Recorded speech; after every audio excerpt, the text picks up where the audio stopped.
I spoke with some of the McQuay workers today who say they're sad and shocked by the news that they'll be losing their jobs. Some of them had even worked at McQuay for over 20 years, and you could see the looks on their faces when some of those workers were walking out of the building today. The 350 people, 275 of those being union members, and the company says they're transferring production to Tennessee, who they have a sister company down there. Now the transfer will start in April of 2013 and be completed by December of 2014. And while the company says they'll be working with community officials to minimize the impact locally, Richard Knowles, the regional director of United Steelworkers Union, says they've contacted state officials in an attempt to keep this facility open, as it means so much to this local community. Very sad day in Auburn history, you know.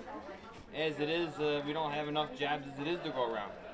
And, you know, as a younger person, you know, you almost have to move out of Auburn. And it's sad because it's not that bad of a community to live in. You know, everybody knows each other, you know. And one day you're working, the next day you find you're not going to be. But again, this is not a unique happening. It's happened in Auburn. It's happened in how many places across the state, across the country.